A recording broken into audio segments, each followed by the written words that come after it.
red Terran. He is Bomber. And up to the top right, we have our blue Zerg. He is Jaedong. Alright, I'm sure a lot of people are sad to see one of these players go out in this round, but it has to happen. Otherwise, we'd just let everybody in the tournament and we'd have all the Koreans. Yay! We'd have lots. There's so many good ones. So many. Alright. I personally would love to have either Bomber or Jaedong there. But they've got to go through Curious first. A player that always seems to make it happen when it comes to the qualifiers for Intel Extreme Masters. He's a monster of the qualifiers. Like the past 3 or 4 now, he's done superbly well as Curious. So one of them's going to have a tough time ahead of them. As you can see here, Jaedong making sure that nothing too crazy is going on. An interesting barracks placement, actually, here for Bomber. This might fool Jaedong into a more defensive mindset if for some reason he doesn't go over to this left-hand side. And okay, so even the straight path from that ramp to that mineral line still sees it on the very edge of vision there for the drone. So it's not too tricky in the end. But aside from that, expansion is on the way here for Jaedong, and probably going to end up grabbing his spawning pool in just a little bit. Anything other than that would be crazy against Bomber here, who's looking to just go for barracks into command center. And Jaedong's discovered this. He sees no gases. He's content with the position that he's in against this kind of one barracks expansion. And unfortunately for him, he can't stick around and work on the SCV because the Marine is already out. So, spawning pool gets added on.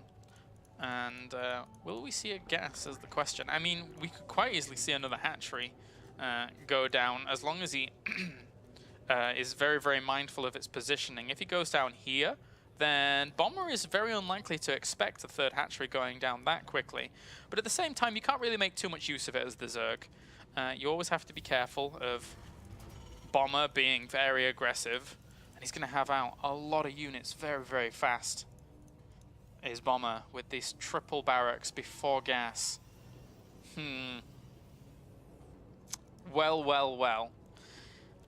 We may see a reaction come out from Jaedong.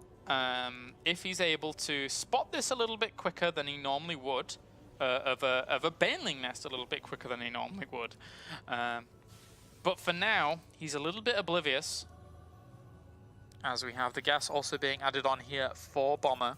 We could see a small timing come out of Bomber to really try and punish his opponent with a very, very strong set of Marines. And the Zerglings are going to slowly poke up, trying to check out what's going on. And, well, he sees the 2 Marines there at least.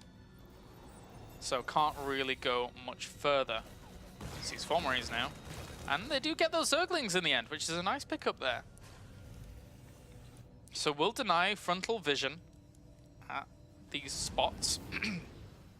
Whilst we now have plenty of Marines piling on out. This tech lab's really the most important part of this build, because from here on out, could quite easily just go for stim and then pile out a ton of Marines very, very quickly, and then just go for the straight push. Now, he is already pushing down to this third base, which has been spotted by a Bomber, and the SCV has not been spotted either. So he's going to start a bunker on the edge of this, but this will soon be discovered if we see Jaedong slowly pushing the creep out in that direction. And there we go, he does see it now.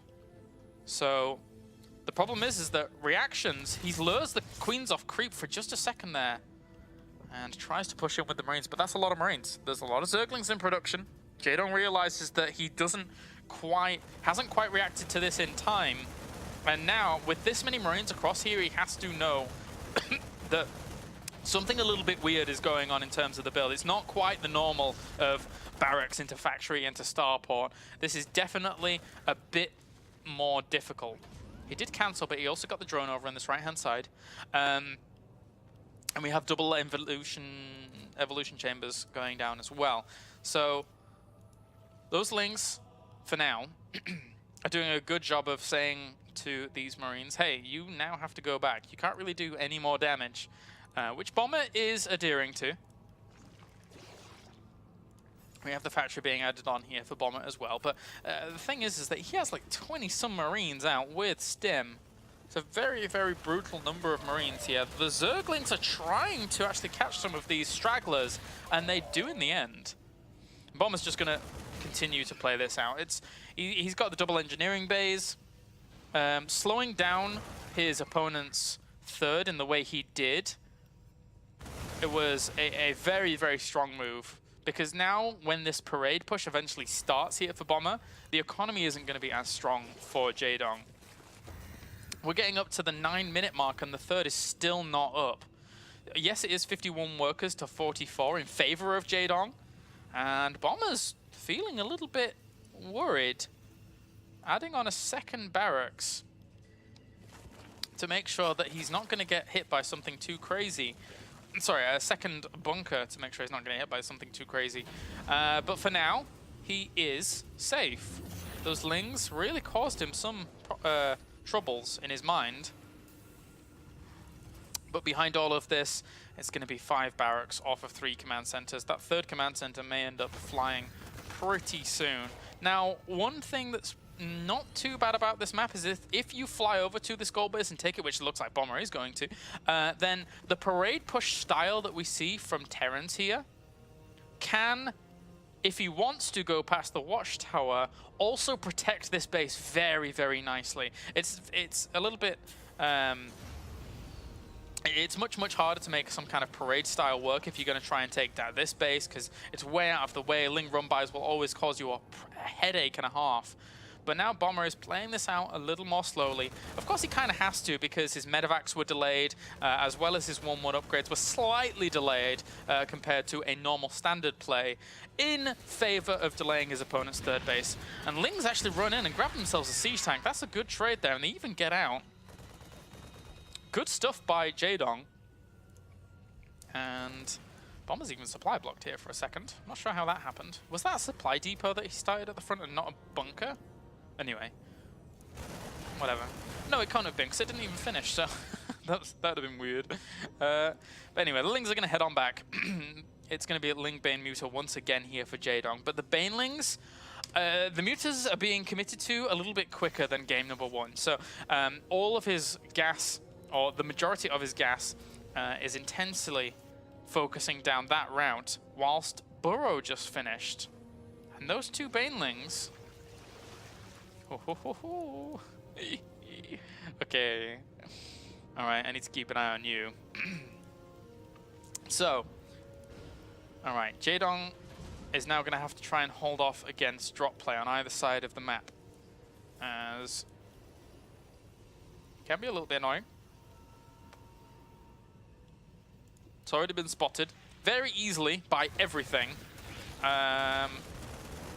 And he will clean up those 2 Lings on the watchtower, but there's plenty of Lings there to be able to push through. This is actually quite an effective trade position for Bomber, because he's so choked up in that little location there, and he just misses those 2 Banelings on the left.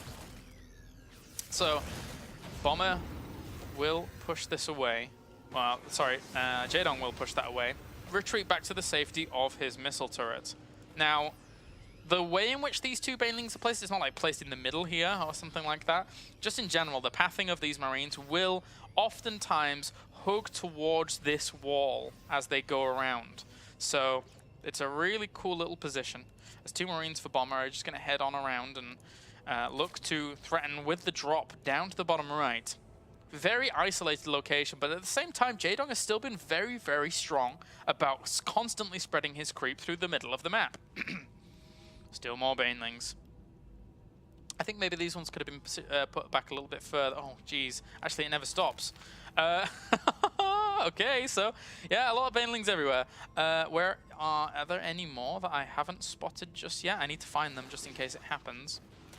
Anyway, there is the drop down here to the south. That's an annoying position, because he can just ferry them up to the top, and Jaedong realizes that, so splits his forces up a little bit, and he just selected those two banelings there, but oh, he catches a few of them on the tail. And meanwhile drops a scan right next to this creep, realizing he has to clean it up. But now he knows that there are some banelings burrowed in other locations. These two are the next ones to be activated potentially, or even these ones. If he drops a scan here to clean things up, he's gonna get the creep tumors as well as those banelings. Did these mutalisks clean up this drop down to the south? I believe they may have done. But now Bomber is gonna continue on with the path he's chosen. He drops a scan, catches all of the banelings that were burrowed. Good choice, but at the same time, a big, wide counterattack on the left-hand side here. There was a lot of Marines in there, but look how many links actually just got evaporated under the firepower of those Widow Mines. And siege tanks on Widow Mines, meanwhile, here for Bomber, just pressing on forwards. Jaedong, I feel he might be in a little bit of trouble. This position for Bomber is absolutely phenomenal, but at the same time, he's doing a lot of damage to his opponent's economy line. So this could help him out. This could turn the tide if he's able to hold off, as the banelings get some great connections on a lot of the Marines at the front. Jaedong now takes a supply advantage. There's a few more banelings burrowed here during all of this. If this army gets forced back, there's a few more banelings there as well. He should be able to trigger them, and he gets them once again. Jaedong with the connections, Jaedong with the absolute phenomenal positioning, is able to push this huge force of Bomber back, with the Mutalist swinging in from the side as well. Habitation Station, what do you do to us? As he gets plenty of those medevacs on the retreat out there as well. Army supply is now 82 to 86, but behind this, 39 to 80 workers. The income here for Jaedong, vastly superior. There's still burrowed banelings lurking in wait. All right, 12 more banelings on the way to make this even harder for Bomber. Bomber's gonna have nightmares about this map one day, man. Habitation Station is not Bomber's friend. He's gonna clear up the rest of this creep. He's like, well, yeah, screw you, I'm just gonna go somewhere else and clean up. But I mean, this gold base has been shut down. This is gonna regulate so much of his economy. He does not have a fourth base. That was pretty much all he had in terms of really strong, powerful economy. And the Mutalists just fly straight on in. They have +2 weapons. They can do whatever they want. As these Marine and Bioforces do clean up the fourth base, but this trade, I just do not think is that effective for him. He burrows some banelings on the very edge of creep. Oh, those Widow Mines get some good shots off. 28 kills and 12 kills apiece.